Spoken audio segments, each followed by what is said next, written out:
ஹல்லேலூயா. கர்த்தர் நல்லவர், அவர் கிருபை என்றும் உள்ளது. ஆசீர்வாதம் கடந்து போகட்டும். Blessing letting go. ஆண்டவருடைய ஆசீர்வாதம் உங்களுக்குள்ளே எனக்குள்ளே கடந்து வரட்டும். பழைய ஏற்பாட்டிலே பார்க்கும்பொழுது பிரதான ஆசாரியன் அவனுடைய ட்ரெஸ்ஸு எப்படி இருக்கும் அப்படின்னு சொன்னால், இந்த பிரேஸ்லெட்டில் இந்த மார்பு பகுதியில் 12 வகையான கற்கள் இருக்கும். கற்கள்னால் தங்கம், வைடூரியம், டைமண்டு, இதெல்லாம் இருக்கும். 12 வகையான. அங்கே வருஷத்துக்கு ஒரு தடவை பிரதான ஆசாரியன் போய் ஆண்டவர் என்ன சொல்கிறாரு அப்படின்னு சொல்லி கேட்க போவார். இப்படிப்பட்ட ட்ரெஸ்ஸில் தான் அவங்க உள்ளே போனாங்க. கோல்டன் பெல், என்ன கோல்டன் பெல்ஸ். ரெண்டாவது பொமிக் கிரானட்டா, மாதுளை பழம். 3 கலர் இருக்கும். முதல் ப்ளூ, அதுக்கப்புறம் பர்பிள், அதுக்கப்புறம் ஸ்கார்லட். ப்ளூ எதை குறிக்கிறதுனா தெய்வீகத்தை குறிக்கிறது. பர்பிள் எதை குறிக்கிறதுனா ராயல்ட்டி, அவருடைய ராஜாதி ராஜா. ஸ்கார்லட் எதை குறிக்கிறதுனா இயேசு கிறிஸ்து நம்முடைய பாவத்தை அவர் சுமந்தார், பாவத்தை குறிக்கிறது. He took all the sins of the world. எல்லா பாவத்தையும் ஆண்டவர் சுமந்து கொண்டார். இது பழைய ஏற்பாட்டிலே நிழலாக இருக்கிறது. It is the work of the Jesus Christ. The color are mentioned in the moving tabernacle. The high priest have a pomegranate hanging at the hem of the garments, and the next are the golden belts. So the fruit of the bell, the fruit of the gift, the Holy Spirit, the fruit of the bell, the fruit of the Holy Spirit. இது ஒன்று மாறி மாறி மாறி மாறி இருக்கும். உங்கள் வாழ்க்கையிலும் என் வாழ்க்கையிலும் கூட பரிசுத்த ஆவியானவருடைய கனி நமக்குள்ளே இருக்க வேண்டும். ஆண்டவருடைய துதித்தல் எப்பொழுது நமக்கு இருக்க வேண்டும். இதைத்தான் பழைய ஏற்பாட்டில் பார்க்குற ஒரு ஆராதனை. அதுதான் நம்ம இப்போ எப்படி ஆராதனை நடத்துகிறோம். அப்போ இப்படி ஆராதனை நடத்துகிறாங்களா? மொதல் ப்ரைஸு, அதுக்கப்புறம் ஒர்ஷிப்பு, அதுக்கப்புறம் அதெல்லாம் முடித்த பிறகு இப்படி பண்ணுறாங்களா? இல்லை. இப்போ எப்படி பண்ணுறோம்னா, நம்ம தேவனை ஆராதிச்சு கொண்டிருக்கோம், துதிக்கிறோம், ஆராதிக்கிறோம். டுடே நான் எதை பேச போகிறேன்னா, ஆசீர்வாதத்தை பற்றி, ஐஸ்வர்யத்தை பற்றி பேச போகிறேன். ஆமென், ஹல்லேலூயா. இன்னைக்கு நீங்கள் வந்தவங்கெல்லாம் முக்கியமாக கர்த்தர் உங்களை ஆஸ்வதிக்க போகிறார். ஆமென். நான் ஆசீர்வாதமாக இருக்க போகிறேன் அப்படின்னு நான் சொல்லிட்டேன். அதான், இதுதான் வெரி குட். நான் அப்படி சொல்லணும்னு நினச்சேன். நான் ஆசீர்வாதமாக இருக்க போகிறேன். எங்கள் வீடு ஆசீர்வாதமாக இருக்க போது, எங்கள் பிள்ளைகள் ஆசீர்வாதமாக இருக்க போகிறாங்க, எங்களோட இருக்கவங்க எல்லாரும் ஆசீர்வாதமாக இருக்க போகிறாங்க. ஆகவே உங்களுக்கு அப்படி ஆசீர்வாதம் இருக்குன்னா போராட்டம் இருக்கும். தேவனோடும் மனிதனோடும் போராடி அவன் ஆசீர்வாதத்தை பெற்றுக்கொண்டான். யாரு? யாக்கோபு. ஆண்டோட வார்த்தையை வைத்து எப்படி போகலாம் என்று சொன்னால், ஆதியாகமம் 32ஆம் அதிகாரம் 7ஆம் வசனத்திலிருந்து நம்ம போகலாம். அப்பொழுது யாக்கோபு மிகவும் பயந்து வியாகுலப்பட்டு தன்னிடத்தில் இருந்த ஜனங்களையும் ஆடு மாடுகளையும் ஒட்டகங்களையும் 2 பகுதியாக பிரித்து. நல்லா கவனிங்க. ஈசாக்குடைய மூத்த மகன் யாருன்னா ஏசா. அவனுடைய 2வது மகன் யாருன்னா யாக்கோபு. ஸோ முதலுக்கு எல்லா பர்த் ரைட்ஸும் இருக்குது, எல்லா அதிகாரம் எல்லாமே இருக்குது, எல்லா ஆளுகை எல்லாமே இருக்குது. ஆனால் இந்த அவ்வளோ ஆசீர்வாதம் எங்கே ட்ரான்ஸ்ஃபர் ஆயிடுச்சுன்னா யாக்கோபுக்கு ட்ரான்ஸ்ஃபர் ஆயிடுச்சு. யாக்கோபுக்கு ட்ரான்ஸ்ஃபர் ஆனதுக்கு காரணம் என்னென்னா, அவன் பூமி இங்கே இருக்கிற வரைக்குமே என்னை ஆசீர்வதிங்கன்னு சொல்லிகிட்டே இருப்பான். இந்த 32:7 நீங்கள் என்ன பார்க்குறீங்கன்னா, ரெபேக்கா அவங்களுடைய தாயார் சொல்கிறா, நீ என்ன பண்ணு, உங்கள் அப்பா உன்னை ஆசீர்வதிக்க போகிறாரு ஏசாவை, அதுக்கு முன்னாடி நீ போய் என்ன பண்ணு, ஆசீர்வாதத்தெல்லாம் பெற்றுக்கொள்ளு அப்படின்னு சொல்லிட்டு சொல்கிறார். நீ போய் என்ன பண்ணு, அவங்க அப்பா ஈசாக்கு என்ன கேட்குறாருன்னா, சாப்பாடு கேட்குறாரு. எனக்கு நல்ல சாப்பாடு வேணும்னு போய் வேட்டையாடி கொண்டாந்து சாப்பிடுவான். இதை அப்படியே அவங்க அம்மா கேட்டுகிட்டே இருந்து அவங்கள்ட்ட போய் சொல்லிடுறாங்க. ஆனால் அவங்க அப்பாட்ட சொல்கிறப்ப நான் ஏசா அப்படின்னு சொல்லிவிட்டு என்ன பண்ணுறான், அங்கேருந்து அவன் புறப்பட்டு வரான். வந்து ஒரு இடத்துல படுக்கிறான். அந்த இடத்துல ஒரு கல்லை வச்சு தலையில் படுக்கிறான். 28ஆம் அதிகாரம் 13ஆம் வசனம். அதற்கு மேலாக கர்த்தர் நின்று நான் உன் தகப்பனாகிய ஆபிரகாமின் தேவனும் ஈசாக்கின் தேவனுமாகிய கர்த்தர், நீ படுத்திருக்கிற பூமியை உனக்கும் உன் சந்ததிக்கும் தருவேன். உன் சந்ததி பூமியின் தூளை போல் இருக்கும். நீ மேற்கேயும் கிழக்கேயும் வடக்கேயும் தெற்கேயும் பரம்புவாய். உனக்குள்ளும் உன் சந்ததிக்குள்ளும் பூமியின் வம்சங்கள் எல்லாம் ஆசீர்வதிக்கப்படும். நான் உன்னோடே இருந்து நீ போகிற இடத்திலெல்லாம் உன்னை காத்து இந்த தேசத்துக்கு உன்னை திரும்பி வர பண்ணுவேன். நான் உனக்கு சொன்னதை செய்யும் அளவும் உன்னை கைவிடுவதில்லை என்றார். இந்த ஒரு வாக்கு தத்தத்தை பெற்றுட்டு தான் யார் போறா? யாக்கோபு போறான்.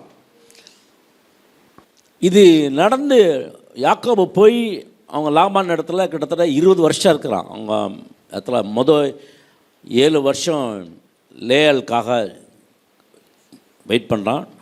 அடுத்த 7 வருஷம் யாருக்காக? ராகேலுக்காக வெயிட் பண்ணுறான். அதுக்கப்புறம் ஒரு 6 வருஷம் வெயிட் பண்ணுறான். எதுக்குன்னா அவனுடைய ப்ராஸ்பாரிட்டி, அவனுடைய ஆசீர்வாதம் வரணும். கிட்டத்தட்ட 20 வருஷம். இந்த 20 வருஷத்தில் 10 முறை அவனுடைய சம்பளம் மாற்றி அமைக்கப்பட்ட ஆரம்பிக்கிறது. இன்றைக்கி ஒருவேளை நீங்கள் இழந்து போய் ஒன்றுமே இல்லாமல் இருக்கீங்கன்னா கர்த்தர் உங்களுக்கு சொல்கிறாரு, இன்றைக்கி கர்த்தர் உங்களை ஆஸ்வதிக்க போகிறார். இன்றைக்கி கர்த்தர் உங்களை ஆஸ்வதிக்க போகிறார். இந்த ஆசீர்வாதத்தை, இந்த வாக்குத்தத்தை பெற்றவர்கள் நீங்களும் நானும் வாக்குத்தத்தத்தை பெற்றவர்கள். ஆகவே பிரியமான தேவச்சனமே, உங்கள் ஆசீர்வாதம் உங்களுக்கு முன்னாக கடந்து வரும். ஆமென். அது எத்தனை வருஷம் தாமதமானாலும், ஆனால் வரும்பொழுது பார்த்திங்கன்னா இப்போ திரும்பி வரார். 32:7 நம்ம படிச்சுட்ருக்கோம்.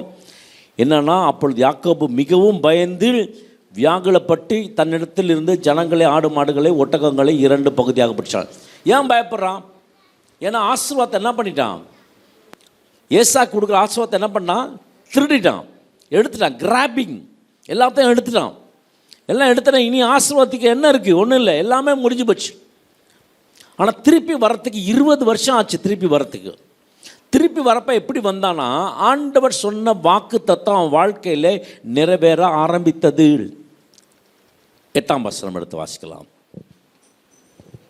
ஏசா ஒரு பகுதியின் மேல் விழுந்து அதை முறியடித்தாலும் மற்ற பகுதி தப்பித்துக் கொள்ள இடம் உண்டு என்றான். பின்பு யாக்கோபு என் தகப்பனாகிய ஆபிரகாமின் தேவனும் என் தகப்பனாகிய ஈசாக்கின் தேவனுமாய் இருக்கிறவரே, உன் தேசத்துக்கும் உன் இனத்தாரிடத்திற்கும் திரும்பி போ, உனக்கு நன்மை செய்வேன் என்று என்னுடனே சொல்லி இருக்கிற கர்த்தாவே. போதும். பாருங்க என்ன நடக்குதுன்னா, 2 குரூப்பா பிரிக்கிறார். ஒரு குரூப்பை விடுறாரு. அதுக்கு முன்னாடி ஒரு வேலைக்காரங்க, மாடு, ஆடு, மந்தைகள் எல்லாம் போகுது. 2வது குரூப் ஒன்று வைக்கிறாரு.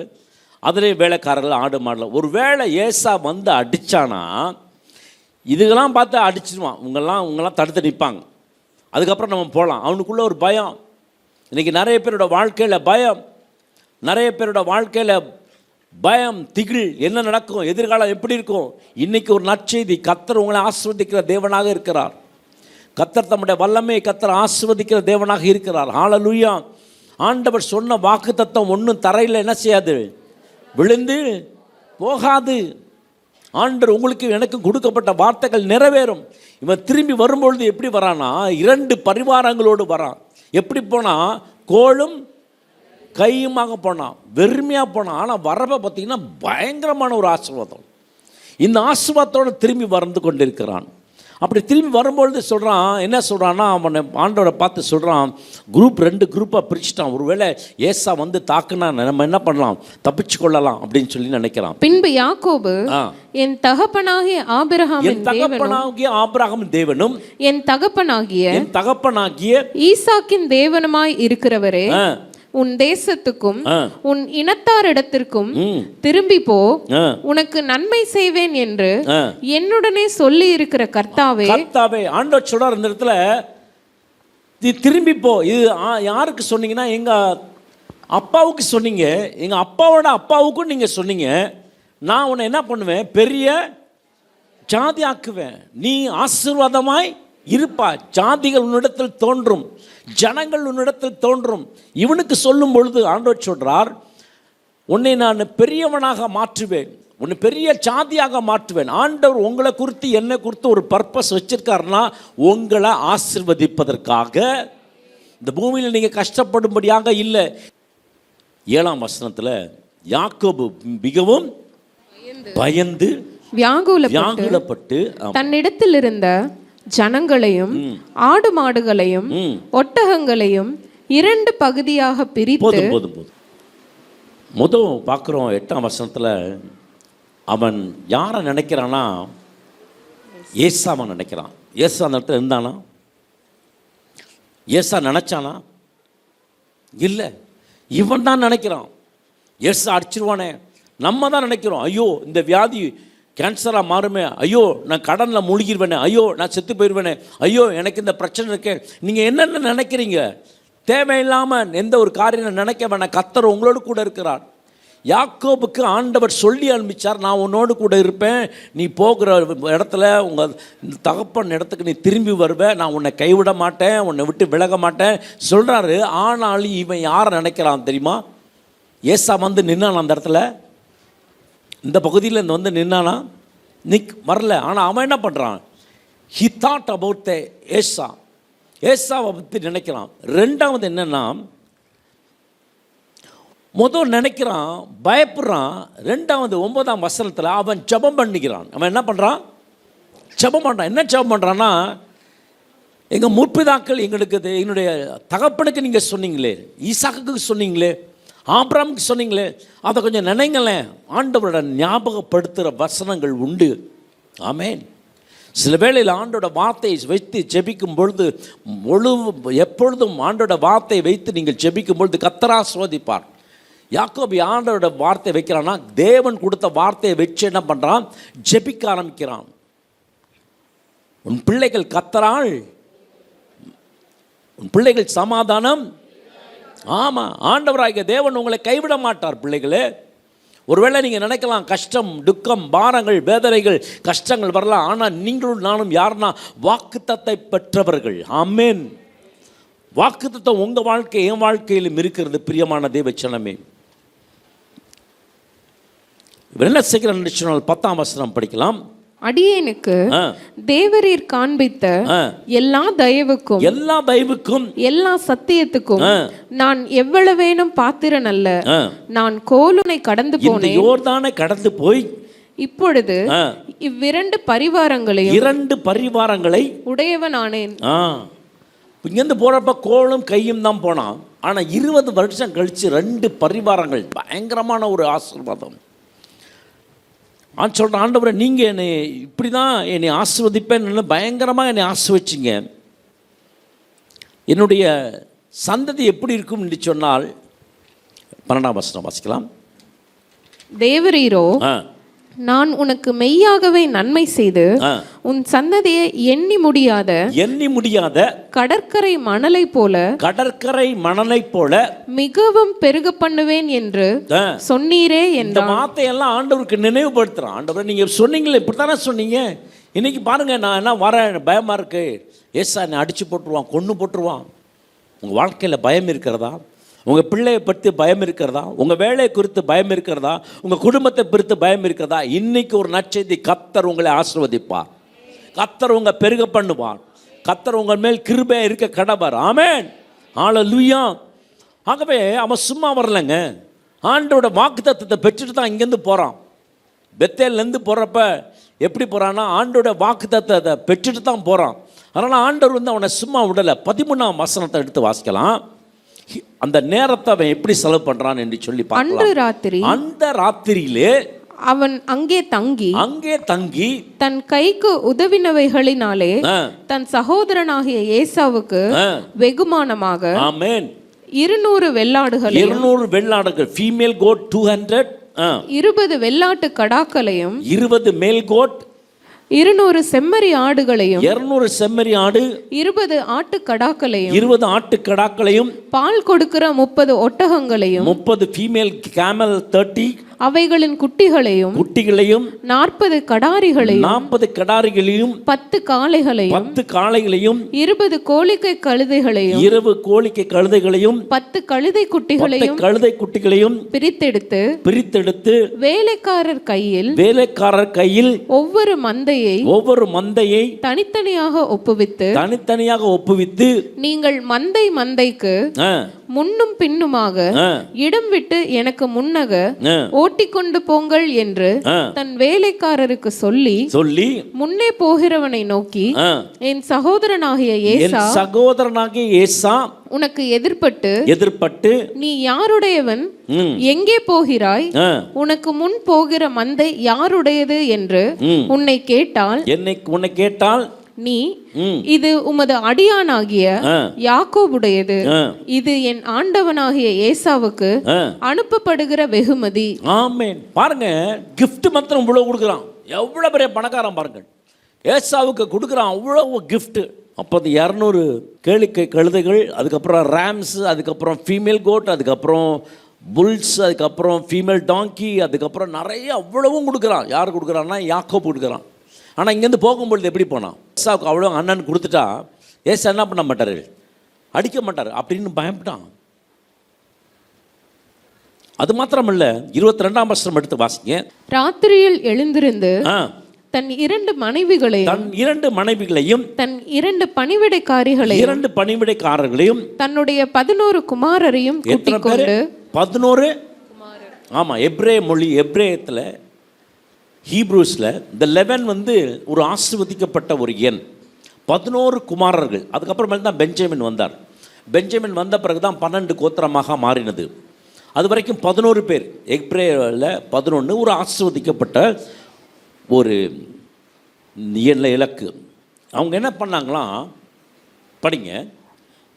11 குமாரரையும் கூட்டிக் கொண்டு யாப்போக்கு என்கிற ஆற்றின் துறையை கடந்தான். நீங்க கடக்க வேண்டிய ஒரு நேரம் இருக்கு. என்னன்னா, யாப்போக் என்று சொல்லப்படுகிற ஆற்றை கடக்கணும். இன்னைக்கு நிறைய பேரோட வாழ்க்கையில கண்ணீர், கஷ்டங்கள், வேதனைகள், துக்கங்கள் இதெல்லாம் கடக்கும்படி கர்த்தர் செய்ய போகிறார். ஏன்னா ஆசீர்வாதம் உங்களுக்காக ஆண்டவர் தயார் பண்ணி வைத்திருக்கிறார். இனிமேல் தான் ஆசீர்வாதத்தை தயார் பண்ணி உங்களுக்கு கொடுக்கணுன்றது இல்லை. It is always readymade. நீங்கள் சொன்ன உடனே ஆர்டர் போட்டோன்னே எப்படி ஃப்ளிப்கார்ட்டில் வருதோ, அமேசானில் வருதோ, ஆண்டவர்கிட்ட ஒரு ஆர்டர் போட்டோன்னா திரும்பி உடனே உங்களுக்கு வரும். யாக்கோபு என்ன செய்கிறான், இப்படி பிரித்து இதெல்லாமே அண்ணன் கொடுத்தா அண்ணன் என்ன செய்ய மாட்டார், அடிக்க மாட்டார். அதுக்கப்புறம் படிமா, அவர்களையும் சேர்த்து ஆற்றை கடக்க பண்ணி தனக்கு உண்டான யாவையும் அக்கறைப்படுத்தினான். நீங்க சில வேலையில அக்கறைப்படுத்துகிற ஒரு நேரம் இருக்கு. இதெல்லாம் விட்டுட்டு இதெல்லாம் வேண்டாம், இதெல்லாம் விட்டுட்டு வெளியே வாங்க, கர்த்தர் உங்களை ஆசீர்வதிப்பார். ஆமென். படிக்கலாம். யாக்கோபு பிந்தி தனித்திருந்தான். சொல்லுங்க, பின்பு நீங்க தனித்திருக்கும் வேளையில தேவனோடு கூட உறவாடுங்க, பேசுங்க, ஆராதிங்க, அவரோடு கூட நீங்கள் பேசுங்க. தனித்திருந்தான். எல்லா ஆசீர்வாதம் இருக்குங்க யாக்கோபுக்கு. என்ன ஆசீர்வாதம் இல்லை, ஆனால் முக்கியமான ஒரு ஆசீர்வாதம் இல்லை. அது தேவனிடத்திலிருந்து வருகிற ஆசீர்வாதம் யார்கிட்ட இல்லை, யாக்கோபுட்ட இல்லை. அவனா கிராபிங் பண்ணி எல்லாத்தையும் அப்படின்னா பண்ணால் ஏமாற்றி சம்பாதிச்சது எல்லாத்தையும் என்ன பண்ணான், இது தேவனிடத்திலிருந்து ஆசீர்வாதம் வரலன்னு சொல்லி என்ன பண்ணால் தனித்து நிற்க ஆரம்பித்தான். ஆண்டவர் சமூகத்தில் தனித்து நின்று ஜெபம் பண்ணுங்க, கர்த்தர் உங்களை ஆசீர்வதிப்பார். Personal encounter with the Lord God give you ஹalleluya blessing. ஆண்டவர் உங்களுக்கு ஆசீர்வாதத்தை கர்த்தர் கொடுப்பார். படிக்கலாம். தனக்கு உண்டான யாவையும் அக்கறைப்படுத்தினான். யாக்கோபு பிந்தி தனித்திருந்தான். அப்பொழுது ஒரு புருஷன் பொழுது விடியும் அளவும் அவனுடனே போராடி அவனை மேற்கொள்ளாததை கண்டு அவனுடைய தொடை சந்தை தொட்டார். இதுல ஒரு கன்ஃபியூஸ் பாருங்க. ஆண்டவரை பார்த்தா ஏன் ஆண்டவர் இடுப்பு உடைச்சு விடணும், இடுப்பு உடைச்சு விட்டார்ல, தொடை சந்தை தட்டலன்னா என்ன ஆச்சு, அது வரைக்கும் நல்லா இருந்தான். எப்போ ஆண்டவர்கிட்ட பார்த்தானா அன்னைக்குலேருந்து அந்த வசனம் எப்படி போடுறனா, அவன் நொண்டி நடக்க ஆரம்பிச்சிட்டான் அப்படின்னு பார்ப்போம். என்னது கன்ஃபியூஸாக இருக்கு, ஏன் ஆண்டவர் வந்தானே எப்படியா செய்யணும்? எல்லாத்துக்கும் ஒரு கேள்வி, ஏன் ஆண்டவர், எதற்காக ஆண்டவர்? ஒரு கன்ஃபியூஸ். ஆண்டவர் சொல்றார், நான் என்ன பண்ணிட்டேன், பொழுது விடிய போது நான் என்ன பண்ண போகிறேன், நான் போகட்டும். அந்த வசனம் படிமா. அவர் நான் போகட்டும், நான் போகட்டும், பொழுது விடுகிறது என்றார். பொழுது விடுகிறது, நான் போகட்டும். ஆண்டவர் போகட்டும், உன்னை ஆசீர்வதித்து போகட்டும். கர்த்தர் உன் இல்லத்தை ஆசீர்வதித்து போகட்டும். கர்த்தர் உன் குடும்பத்தை ஆசீர்வதித்து போகட்டும். உங்களுடைய பிசினஸ் ஆசீர்வதித்து போகட்டும். Let him go. ஆண்டவர் உங்களை ஆசீர்வதித்து கர்த்தர் அனுப்ப போகிறார். நம்புறவங்க ஆமென் சொல்லுங்க. உங்க வாழ்க்கை ஆண்டவர் ஆசீர்வதிக்க போகிறார். எல்லாம் இருக்கிறது, பட் ஆடு இருக்கு, மாடு இருக்கு, அதுக்கப்புறம் கிடாரி இருக்கு, அதுக்கப்புறம் கேமல் இருக்கு, பெரிய ஆசீர்வாதம் இருக்கு, 11 பிள்ளைகள் இருக்கிறார்கள், 2 ஒய்ஃப் இருக்காங்க. ஆனாலும் இன்னைக்கு நன்மை இருக்கு, நல்ல காரியங்கள் இருக்கு, வீடு இருக்கு, பங்களா இருக்கு. ஆனாலும் இன்னைக்கு பார்த்தீங்கன்னா போக்குவரத்து போர்வதற்கு காரு, வர்றதற்கு காரு, ஆண்டவர் உங்களுக்கு எனக்கும் ஆசீர்வாதத்தை கர்த்தர் வைத்திருக்கிறார். ஆனாலும் நிறைய ஐஸ்வர்யங்களை கர்த்தர் கொடுத்திருக்கிறார். வெள்ளி கொடுத்திருக்கிறார், தங்கம் கொடுத்திருக்கிறார், பவுன் கொடுத்திருக்கிறார், எல்லாம் காண்ட கொடுத்திருக்கிறார். ஆனாலும் பட் பெரிய ஆசீர்வாதம் 2 பரிவாரங்களோடு வருகிறான். ஆனாலும் பயம். இன்னைக்கு ஆண்டவராகிய தேவன் உங்களுக்கு 4 மாதங்கள் முடித்து 5 மாதங்களை கடந்து வர கர்த்தர் கிருபை கொடுத்தார். ஆனால் எதிர்பார்த்த அளவுக்கு என்ன ஆசீர்வாதம் வரலையே. ஆனாலும் என் ஆண்டவர் உங்களை விட்டு கைவிட மாட்டார். ஆமென். யாக்கோபு தான் சொல்றான், எனக்கு எல்லாம் இருக்கு, ஆனாலும் தேவ பிரசன்ன இல்லை, தேவனுடைய ஆசீர்வாதம் என்கிட்ட இல்லை, தேவனுடைய தகுதி என்கிட்ட இல்லை. ஐ ஆம் பிளஸ்ட், பட் நான் ஆசீர்வாதமாக இருக்கேன். ஆனாலும் ஒரு பகுதியில் குறை இருக்குங்க. 1000 நன்மைகள் இருந்தாலும் ஒரு இடத்துல குறை இருக்கும். அந்த குறையை நீப்பதற்கு தான் ஆண்டவராகிய இயேசு கிறிஸ்து இந்த பூமிக்கு வந்தார். ஹல்லேலூயா. நீ குறை சொல்றதுக்கு இல்லை, மகிமைப்படுத்தும்படி கர்த்தர் வைத்திருக்கிறார் உங்களை. ஆமென். எனக்கு அது இல்லை ஆண்டவரே, இது இல்லை ஆண்டவரே சொல்வதற்காக கர்த்தர் உங்களை அழைக்கலை. கர்த்தர் உங்களை அழைத்தது காரணம் என்னவென்று சொன்னால், அவருடைய நாமத்தை மகிமைப்படுத்தும்படியாக. நான் ஆசீர்வாதமாக இருக்கேன், ஆனாலும் எங்கள் பிள்ளைகள்லாம் படித்திருக்குது, ஆனாலும் எனக்கு நல்ல வேலை இருக்குது, ஆனாலும் எனக்கு நல்ல வீடு வாசல் இருக்கிறது, தகுதி இருக்கிறது, எல்லாம் இருக்கிறது, ஆனாலும் இதுதான் எல்லோட வாழ்க்கையிலையும். எனக்கு எல்லாம் இருக்குங்க, நல்ல சம்பளம் எங்கள் வீட்டுக்காருக்கு, ஆனாலும் சுகவீனம், நல்ல சுகம் இருக்கு, ஆனாலும் நிம்மதி இல்லை. நல்ல வேலையை கர்த்தர் கொடுத்திருக்கிறார், நல்ல பிள்ளைகளை கர்த்தர் கொடுத்திருக்கிறார், நல்ல குடும்பத்தை கர்த்தர் கொடுத்திருக்கிறார், நல்ல மாப்பிள்ளை கொடுத்திருக்கிறார், நல்ல பொண்ணை கொடுத்திருக்கிறார், ஆனாலும் பட் இதுதான் என்னோட வாழ்க்கையில், உங்கள் வாழ்க்கையில் தான், என் வாழ்க்கையில் தான், யாக்கோபோட வாழ்க்கையில் அதுதான். 2 பரிவாரங்கள் வந்தது, ஆனாலும் அவன் பயப்பட ஆரம்பித்தான். த்ரெட்டனிங், ஃபியர், பயம். எதிர்காலம் இப்படி இருக்கு, இப்படி ஆகுமோ, இப்படி நடக்குமோ, இப்படியாக நடக்குமோ என்று சொல்லி பயப்பட ஆரம்பித்தான். ஆதியாகமம் 25ஆம் அதிகாரம் 25, 26. மூத்தவன் சிவந்த நிறமுள்ளவனாயும் சர்வாங்கமும் ரோம அங்கி போர்த்தனவன் போலவும் வெளிப்பட்டான். ஆமென். அவனுக்கு ஏசா என்று பெயரிட்டார்கள். பின்பு அவன் சகோதரன் தன் கையினாலே ஏசாவின் குதிங்காலை பிடித்து கொண்டு வெளிப்பட்டான். ஆமா, எப்படி வரப்பே எப்படி பார்த்தானா போட்டியில தான் வரலாம். வரப்பே அவன் குதிங்கால என்ன பண்ணான், பிடிச்சிட்டே தான் மாறான். சோப்பு கூழ் காய்ச்சிட்டு இருப்பான் சாப்பிட்றதுக்கு. ஏசாங்க வருவான், வந்தன என்ன கேட்பான், ஏசா நான் பசியாக இருக்கேன், நான் சாக போகிறேன். அப்போ கேட்க, உன் புத்திர சுகாத்தை விற்று கொடுத்துறியா, கொடுத்துரு அப்படின்மா, வாங்கிக்குவான். அப்பாட்ட போய் என்ன பண்ணிட்டான், ஏசா மாதிரி ட்ரெஸ் பண்ணிட்டு கொடுக்குறப்ப வந்திருக்கிறது யார் அப்படின்னு சொல்கிறப்ப, உன்னுடைய குமாரனாகிய ஏசா தான் அப்படின்மா. ஆனால் யார் வந்தது? யாக்கோபு எப்படிப்பட்டவன்னா, கிராபிங், எத்தன் என்று தெரியாதவன், ஏமாற்றுக்காரன் என்று அவனுடைய பேர் இருந்தது. 1. 2வது, அவங்க ரெஸ்லிங் பண்ணது அங்கே போராடின இடம் பார்த்தீங்கன்னா இரவு நேரம். இது யாருக்குமே தெரியாது. தனிமையிலே போராட்டம். ஒருவேளை இன்றைக்கி தனிமையில் நீங்கள் போராடுறீங்களா? உங்களுக்கு ஒரு நற்செய்தி. கர்த்தர் இந்த நாளிலிருந்து கர்த்தர் ஆஸ்வதிக்க போகிறார். இந்த நாளிலிருந்து கர்த்தர் ஆஸ்வதிப்பார். இந்த ஆசீர்வாதம் உங்களுக்கு மாத்திரமல்ல, உங்களுடைய சந்ததிக்கு இந்த ஆசீர்வாதம். நம்புறகுராமின்னு சொல்லுங்க. ஹல்லேலூயா. ஆனால் இந்த சண்டையில் கர்த்தர் உங்கள் குடும்பத்தை ஆசீர்வதிக்க போகிறார். இந்த ஆசீர்வாதம் உங்கள் மேலே இருக்க போகிறது. இந்த ஆசீர்வாதம் யாக்கோபுக்கு மாத்திரமல்ல, ஹல்லேலூயா, இந்த ஆசீர்வாதம் உங்களுக்கும் உங்களுடைய சந்ததிக்கும். ஆமென். எப்போவுமே ஆண்டவர் நம்ம ஏசப்பா அப்படித்தான் உங்களை ஜெயிக்க வைக்கணும்னு அவர் பேசாமல் இருப்பார். ஆமென். சில பிரச்சனைகளை கொண்டாந்துருவார். நீங்கள் என்ன பண்ணுறீங்கன்னு பார்ப்பார். இவனுக்கு ஒரு பிரச்சனை வந்துருச்சு, ஏசா வந்து கொன்றுவான் அப்படின்னு நினச்சாங்க. அந்த பிரச்சனை வந்தோடனே அவன் என்ன இவன் பண்ணுறான் அப்படின்னு ஆண்டவர் பார்த்தாரு. இவன் என்ன பண்ணிட்டான்னா அவர் சொன்னதை சொல்ல ஆரம்பிச்சிட்டான். நீங்கள் அன்றைக்கி இப்படி சொன்னீங்களே, நீ போகும் இடமெல்லாம் நான் உன்னோடு கூட இருந்து உன் தகப்பன் வீட்டுக்கு நீ திருப்பி வருவ, ஏல்பெத்தேல் நீ சொல்லப்படுவ, இந்த இடத்துல கர்த்தர் உன்னை ஆஸ்வதிப்பார், இந்த இடத்துல ஆண்டவராகிய தேவன் உன்னை ஆஸ்வதிப்பார். இன்னைக்கு இந்த ஆலயத்தில் வந்த ஒவ்வொருவரையும் தேவனாய் கர்த்தர் ஆஸ்வதிப்பார். எப்பொழுது தெரியுமா? நீங்கள் சரண்டர் ஆகும் பொழுது. நீங்கள் ஆண்டவர் சமூகத்தில், ஆண்டவரே நான் என்னால் ஒன்றும் பண்ண முடியாது, surrender before the Lord God. யாக்கோபு என்ன பண்ணிட்டான்? எல்லாத்தையும் பிரித்தெடுத்து தன்னுடைய அண்ணனுக்கு கொடுக்க வேண்டியது எல்லா வெகுமானத்தெல்லாம் வச்சுட்டு சரண்டர் பண்ணிட்டான். ஆண்டவரே இதுதான் நான் கொண்டு வந்தது. இதுவரை நீங்கள் பெறாத ஆசீர்வாதம் இன்னைக்கு ஆண்டவராகிய தேவன் கொடுக்க போகிறார். 26 படிங்க. ஃபேஸ்புக்கில் ஒருத்தரோட கதையை படித்தேன். கிட்டத்தட்ட 1200 ஒர்க்கர்ஸ் அவர்கிட்ட வேலை செஞ்சாங்களாம். பெரிய பணக்காரர், பயங்கரமான வசதி உள்ளவர்.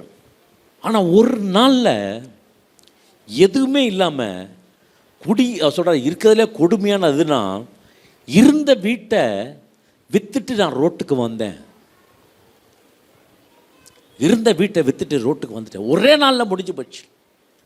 ஒரு பூகம்பம் வந்துச்சுன்னு வச்சுக்கோங்க, ஒரு எர்த்குவேக் வந்துச்சுன்னு வச்சுக்கோங்க, ஒரே நாளில் எல்லாம் நேரம் ரோட்டுக்கு வந்துடுவாங்க. ஒரு சுனாமி வந்துச்சுன்னா என்ன பண்ணுறோம்? ரோட்டுக்கு வந்துடுவோம். அவர் சொல்கிறாங்க, நான் ரோட்டுக்கு வந்துட்டேன்.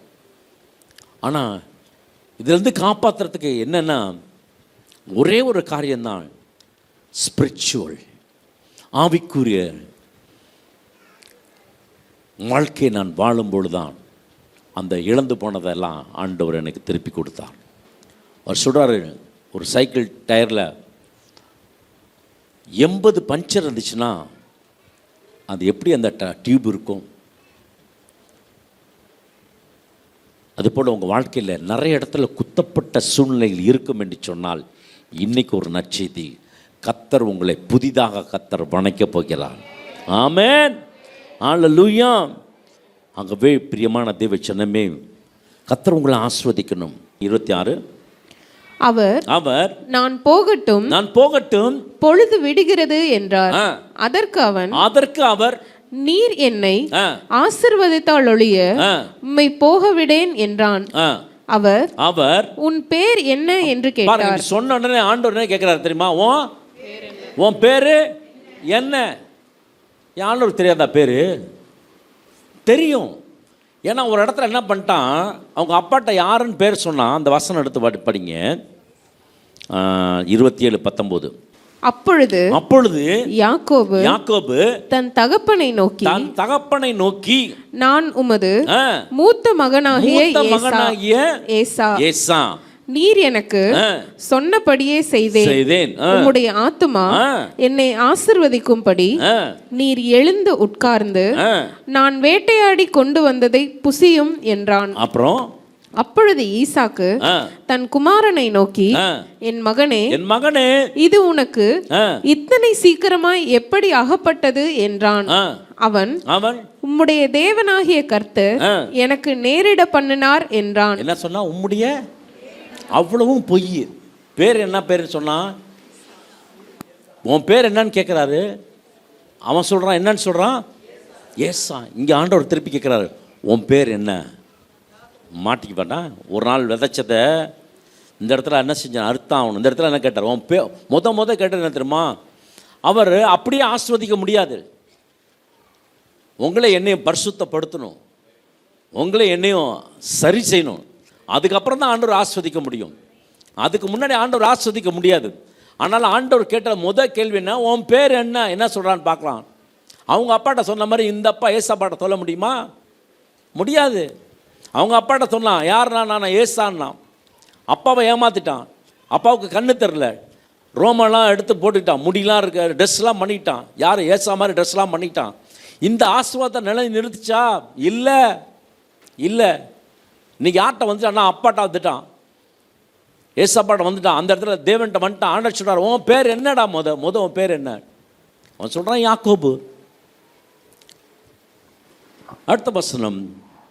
அப்பொழுது அவர், உன் பேர் இனி யாக்கோபு எனப்படாமல், இனி பேர் என்ன இருக்காதான்?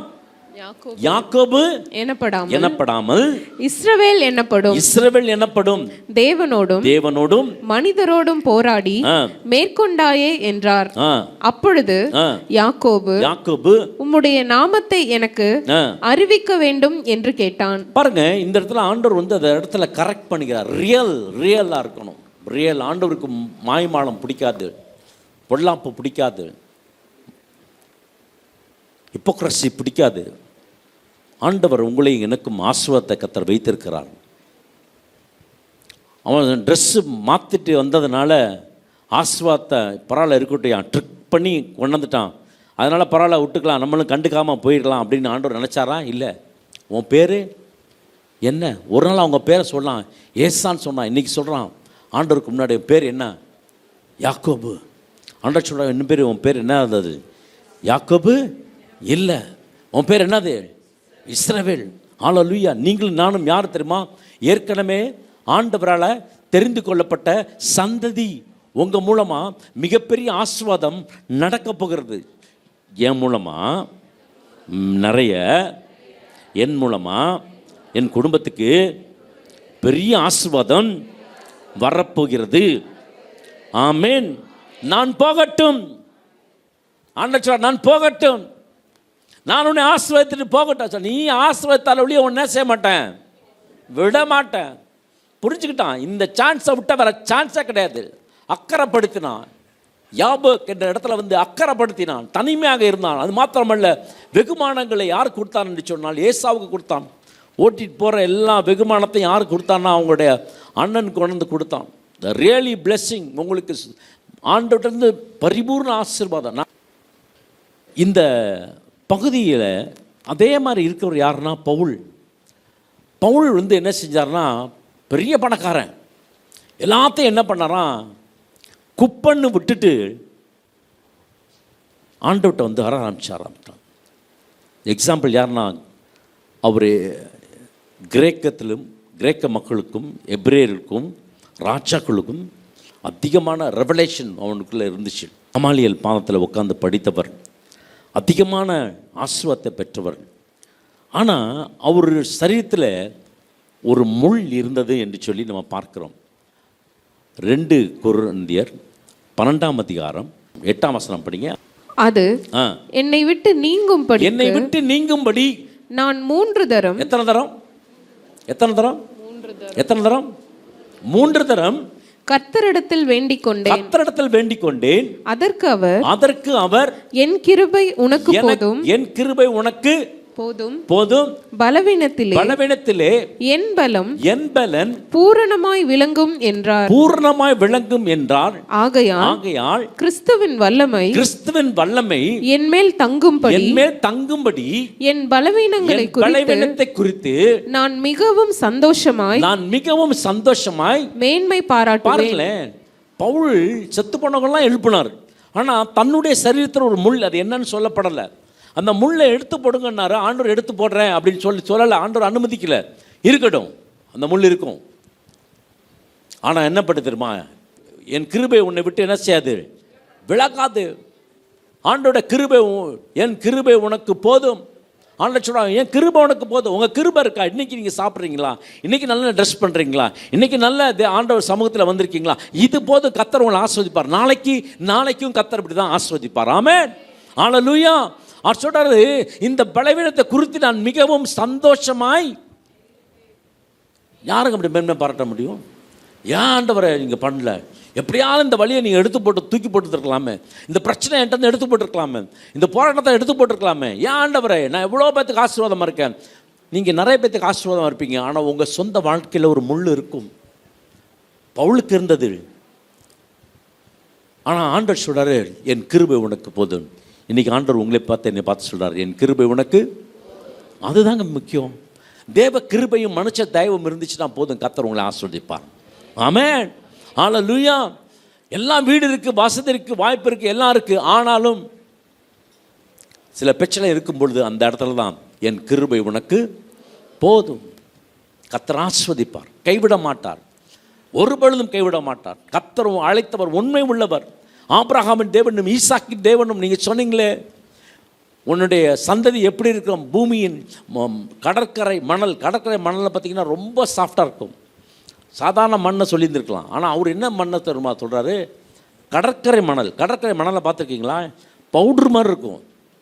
அந்த மாதிரி இருக்கு உன் சந்ததி வரும். எப்படி ஆண்டவர் ஆசீர்வதிக்கிறார் பாருங்க.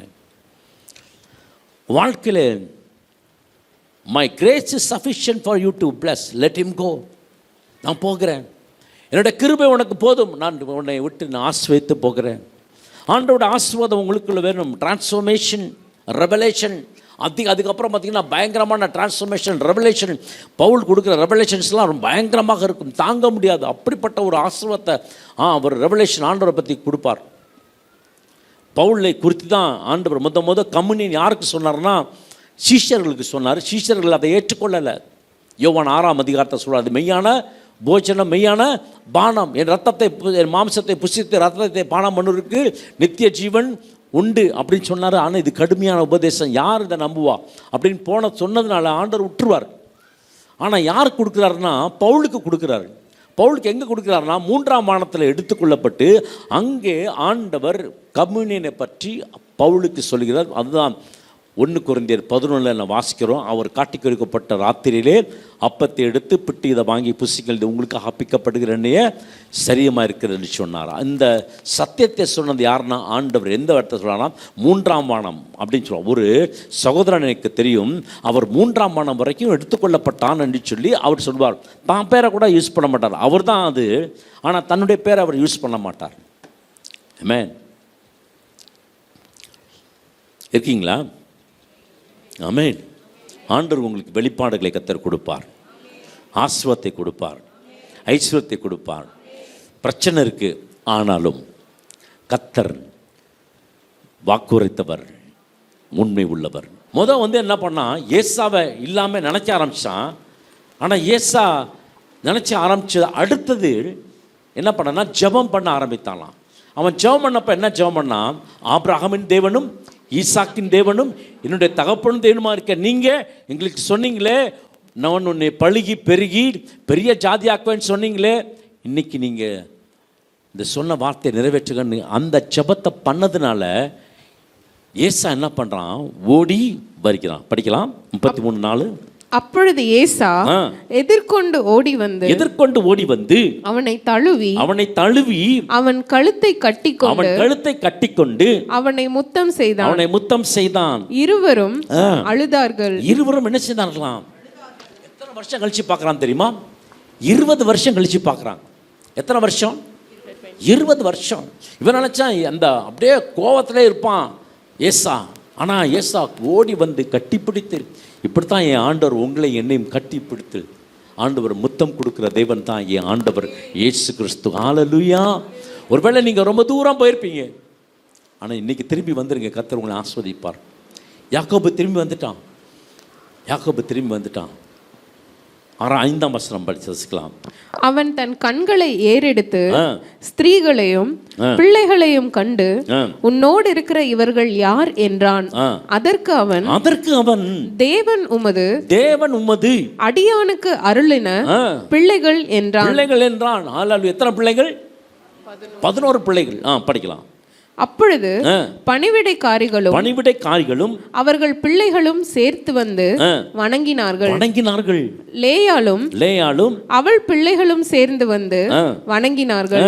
பின்பு யோசேப்பும் ராகேலும் சேர்ந்து வந்து வணங்கினார்கள். அப்பொழுது அவன், எனக்கு எதிர்கொண்டு வந்த அந்த மந்தையெல்லாம் என்னத்துக்கு என்றான். அதற்கு அவன், என் ஆண்டவனுடைய கண்களில் எனக்கு தயவு கிடைத்ததற்கு என்றான். ஆமா, இப்ப எல்லாம் இவ்வளவு மந்தை வந்துச்சு, அதெல்லாம் எதுக்கு அப்படின்னா அதெல்லாம் உங்களுக்கு தான்.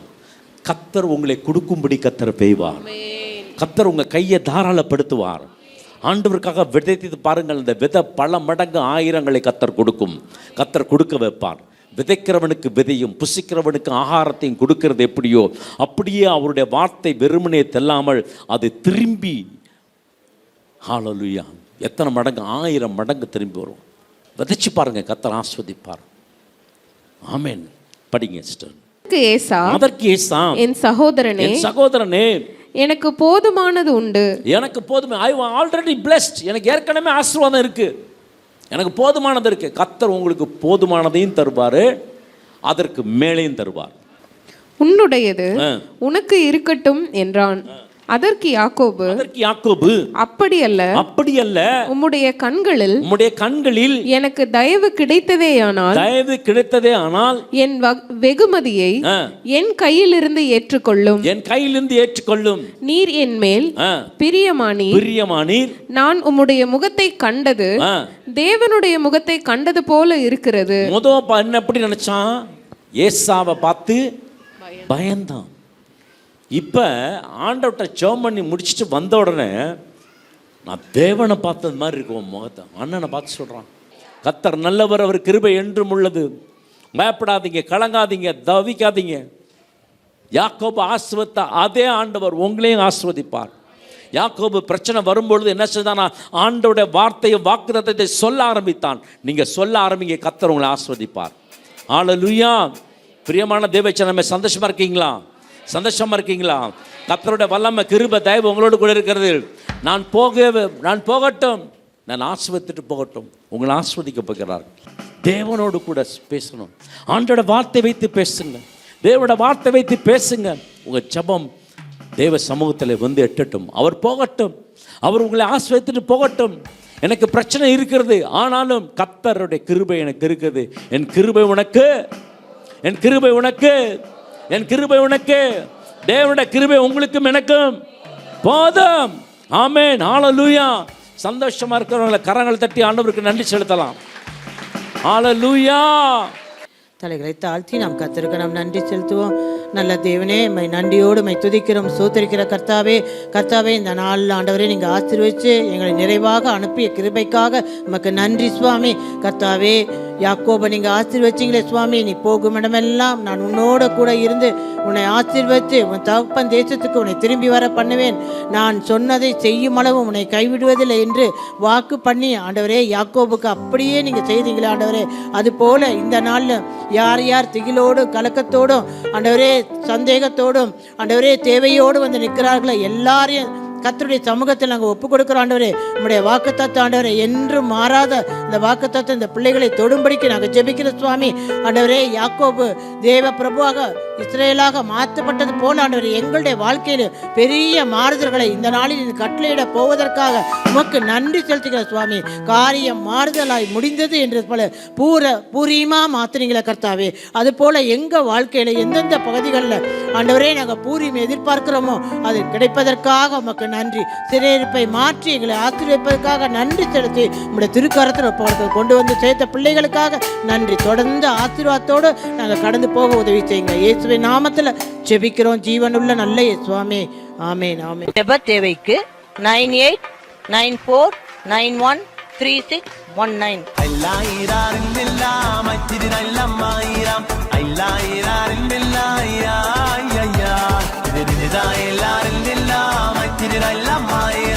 Did I